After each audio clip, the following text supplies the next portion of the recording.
Hey everybody, welcome back to another Reality Skewed Gamers video. This time it's Rebels Season 3, Episode 3. And we are a little bit behind, but real life and duty call, so we've been a little bit behind trying to get these videos out. We still want to do them. We'll probably have this one done today, and Episode 4 will get done tomorrow and get that out to you guys. Appreciate you guys' patience and understanding. But when both of us are going to school and working full time, Finn's in the middle of nowhere, Texas, so it makes it a little bit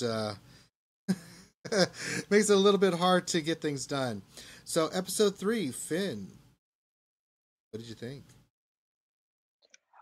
I mean, I think I like the first two episodes a little bit better, Mm-hmm. but this one was obviously a little bit more towards developing a plot for the future. Mm-hmm. Probably even episode 4. So, like, I do. They developed the plot. They gave a little bit more insight, I think, into a lot of the characters. And for me, who just started in season 3 and hasn't seen 1 and 2 yet, there's some things that maybe you already saw, Ranger, that you knew, but it was new to me. This was a little bit of new information. There wasn't really anything that tied into the past other than the actual characters of Wedge and Hobby. So here's the crazy thing: is Hobby is actually a pilot that you only hear his name referenced once, and that's in Empire Strikes Back, where they're attacking in the snow speeders, the walkers, and you hear, "Hey Hobby, are you with me?" We actually never see him, so that was kind of I think a little bit to the fans, to say, "Hey, remember Hobby, the name, because the name will sound familiar if you know the movies." So I thought that was kind of cool what they did there. But the big reveal is Wedge. So, usually on these things I hog the time. So, Finn, why don't you start breaking down the story and what happens through the plot and everything?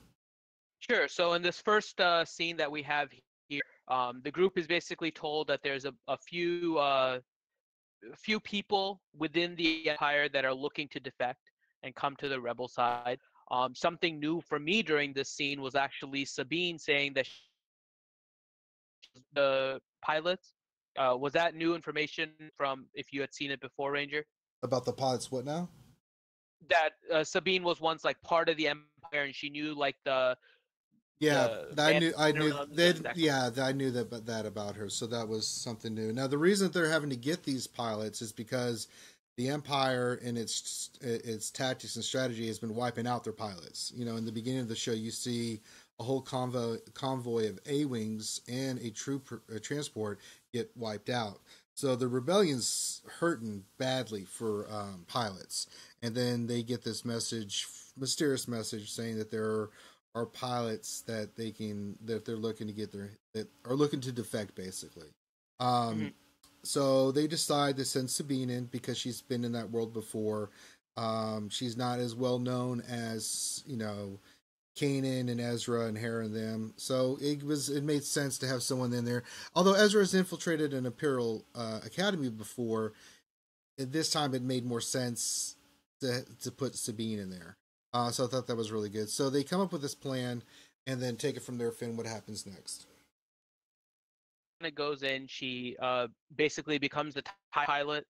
Hold on, Ranger. You want to continue? My pizza's here. Oh, pizza. There we go.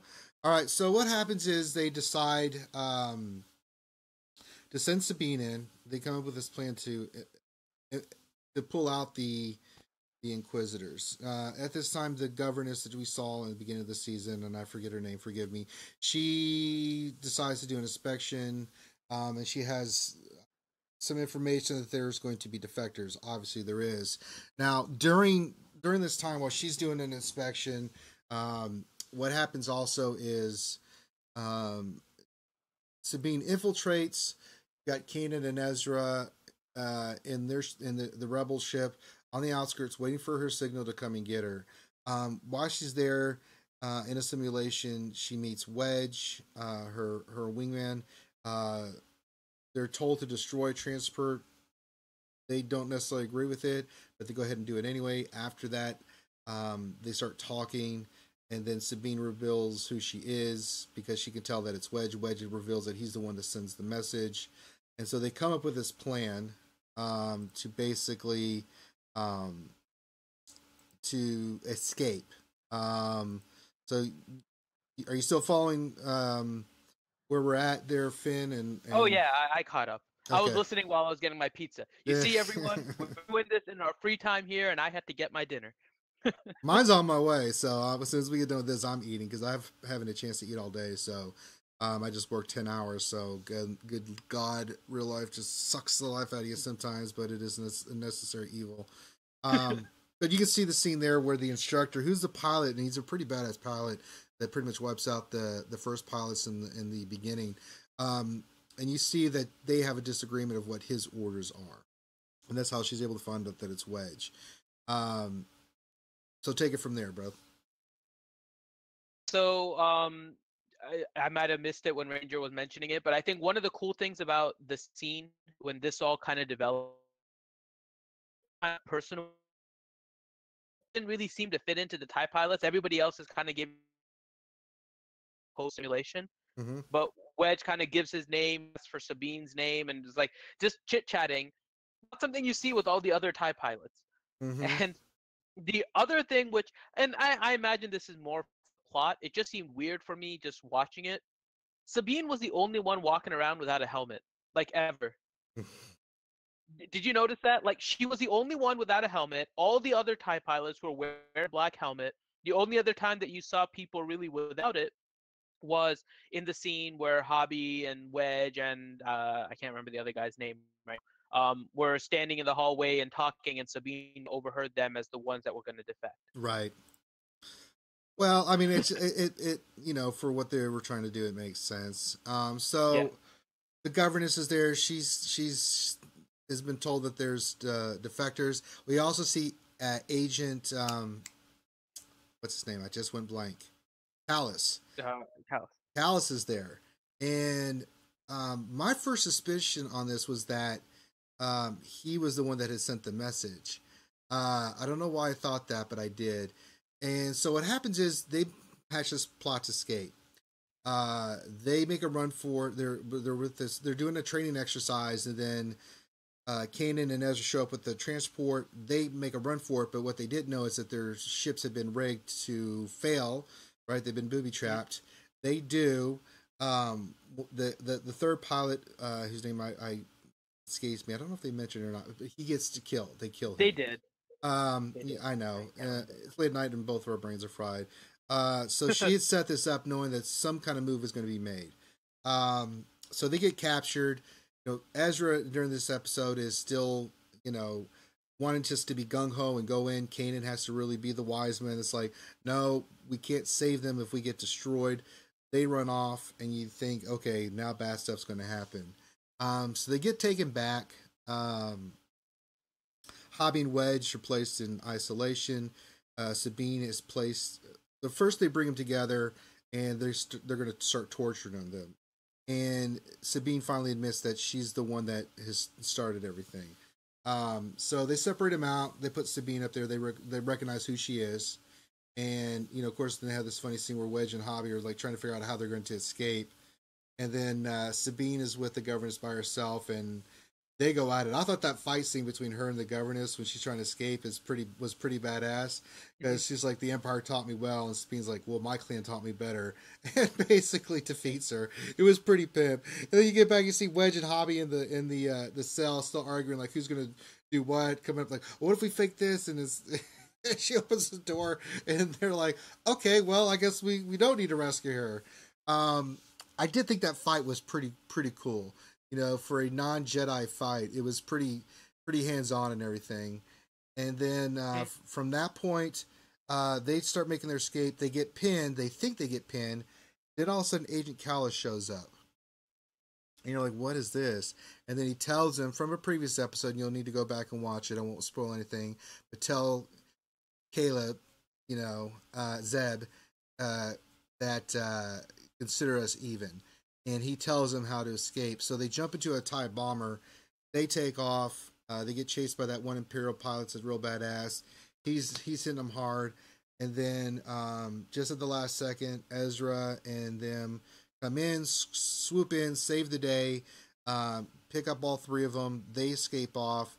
And then you see them head back to their base where Uh, they meet up with the captain, and pull up the image now. So you see Hobby, Wedge, and Sabine, being welcomed to the Rebel Alliance, and that's kind of a really cool introduction to how Wedge joins the a Rebel Alliance. The same thing for Hobby. So overall, I thought it was a really great episode. There was a lot of turns and stuff that I didn't see coming. I thought the fights were great. The space combat was really good. I just thought it was a really strong episode. I've been noticing this. We're gonna get into this in our next review for episode 4. Before, you would have like the big opening extravaganza for the season, and then stuff would kind of go along. It would be filler stuff. Some would be good, some would not be good, and then they would start getting back into the storyline at the end. What they're doing here is it's a continuous storyline, right? Everything is intricate to the overall arc of what's happening. They're not doing separate storylines like a Sabine and Chopper out getting in trouble somewhere, or Zeb and Ezra get in trouble somewhere, right? This one is more congruent, and they're really, following along a path where they're not really separating. Everybody's involved with this, right? From Harris to the whole crew. I really dug it. I agree with you. I don't think it was as good as the opener, but usually the openers are better. But I still think it's a hell of a solid episode. I didn't really have any problems with this episode whatsoever. I thought the plot was great. I thought the twists and turns of it were good. I didn't see Aegis Callis doing what he did, and it kind of threw me off a little bit. But those are kind of my thoughts. What did you think overall, and your pros and cons, if you have any cons for this episode? I have no pros, no cons. I mean, the whole episode was good, so I guess the whole thing is a pro. No real cons. But there's only one thing. Can I say it, Ranger? But they didn't have Chopper. But they Well, didn't have no. Chopper was Well, in there. Yes, I guess that is a con. Not as much focus on Chopper, but no, that's not it. What's your con? Yeah, there was it. there was the third TIE pilot that defected. Mm-hmm. Why did they have to kill off the brother? Seriously. I know. We don't have a lot of brothers in Star Wars. Although Rogue One, we'll get to that review of that trailer. There are a lot of brothers running around in that one. And we don't remember his name, so we apologize. But it was Wedge, Hobby, and the third guy happened to be a black guy, and just they killed him. They killed him to make a point. Like, really? I didn't know that was going to happen. I thought that all three were going to make it through. I kind of I knew Wedge and Hobby were. They always kill the brother first. I knew Wedge and Hobby were, because those names are synonymous with the movie. So you knew that those guys were going to make it forward. I just thought they all were. I didn't see them actually killing one of them off, which I think added a lot of realism to it. Like, the one thing you're noticing, people die in this show. I'm still convinced that before the season ends, one of our major characters is going to go. I think there is going to be a major death. I don't know who it is yet, but something major by the end of the March, April next year when this season ends. I'm convinced that something tragic is going to happen to one of the main characters. Who it's going to be, I don't know.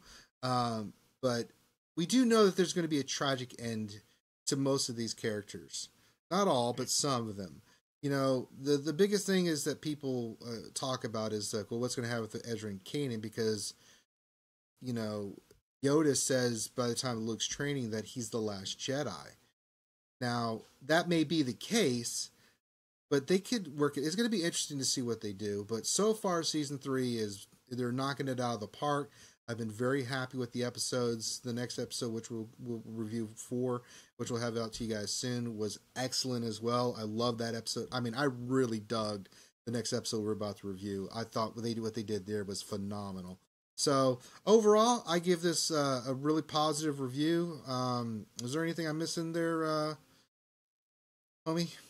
No, I give it a good review also. Just not as good as the first 2, but definitely still a good episode and a good way of bringing about a little bit of plot, introduction of some characters that will be crucial later. And introducing some canon and some storyline about Wedge, introducing that character, where he came from and stuff like that.